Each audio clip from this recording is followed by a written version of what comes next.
Give me some custard. This might be the most interesting battle of 1-3 teams ever when it comes to juicy subplots, the Denver Broncos and the New York Jets.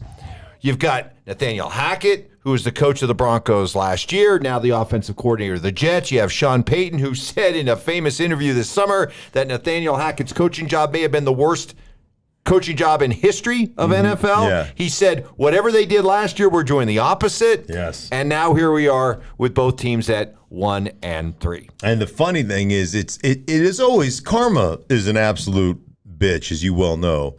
And the karma of this whole thing, because he called that coaching job maybe the worst in the history of the National Football League, and then you roll into Miami and give up 70, right? And then he talked about procedural issues, and snap count, not getting plays in, and basically said it's not my quarterback's fault or it's not Russell's fault.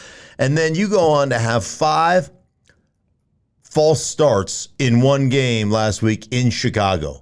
I mean, you talk about pot. Let me introduce you to kettle, because you want to talk about a bad coaching job. You got a 70 hung on your ass in Miami, and you've had nothing but a bunch of offsides and a bunch of issues, procedural type issues. So, this is one that I think is big time. And a lot of people will sit here and talk about, I've heard people on our radio show today, the Broncos should win.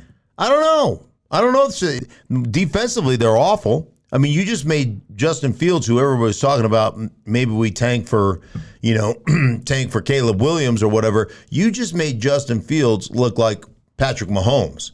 So how bad is your defense as frankly, Zach Wilson comes in after he played his best game he's ever played against Kansas City and almost won that game. I mean, I don't know that the Broncos, as a matter of fact, I think they're favored by 2 points. You usually get 3 at home. So basically, Vegas is telling you we think the Jets are better than the Broncos. That's what they're telling you.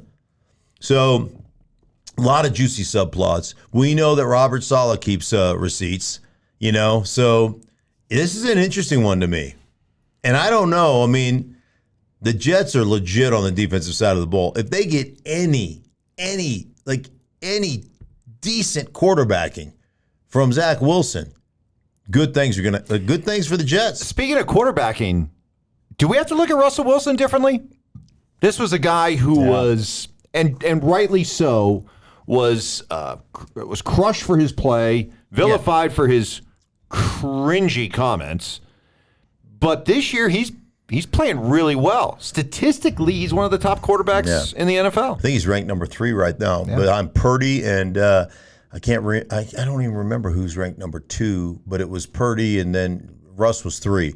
And again, analytics, who cares? But yeah, he's playing great. Right, how about the eye test? The eye test. Mr. Eye Test guy. Yeah, the eye test will tell you that he's playing really good football right now.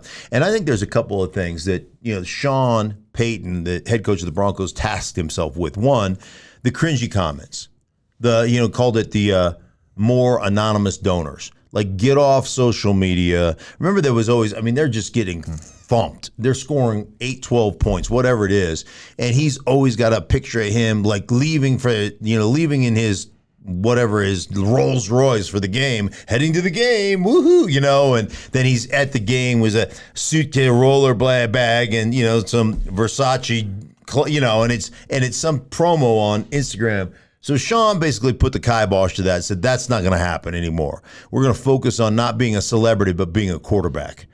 And the other thing that we've consistently said about Russ is his inability to throw from the pocket, his inability to manipulate the pocket, how he always wants to escape out the backside, how 30 or 40% of the sacks that were given up over the course of his career in Seattle were credited by the Seahawks to Russ. 30, 35% probably, probably not 40, but about 30 to 35% credited to Russ. And in the last 2 weeks, the Broncos have given up 2 sacks in spite of the fact that they haven't necessarily played great up front, but they've given up 2 sacks because Russ, when he drops back, man, he climbs, he steps up in the pocket. It's pop, pop, pop, pop, and then hitch up, not escape out the back of the pocket. And what escaping out the back of the pocket does for you is if you were going to get sacked, it'd be a 2-yard loss. You'd be in 2nd and 12. Instead, you spin out and you take a 9-yard sack, and now it's 2nd down and 19. And those are the things that crush you as an offensive football team. So there is no question he's operating the offense. He's operating it efficiently. He's completing 67+% of his passes, 9 TDs versus 2 picks. He's playing really good football right now. So at least it looks like on the surface that Russ has been fixed. And I think that's one of the big tasks that Sean Payton was one of the big tasks that he was tasked with.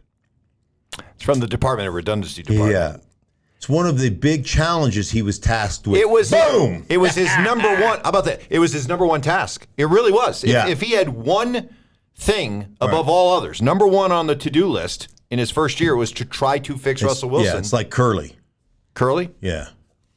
It's all about one thing. Oh, yeah. Then he just dies. Yeah. Great Jack Palance. Oh, my gosh.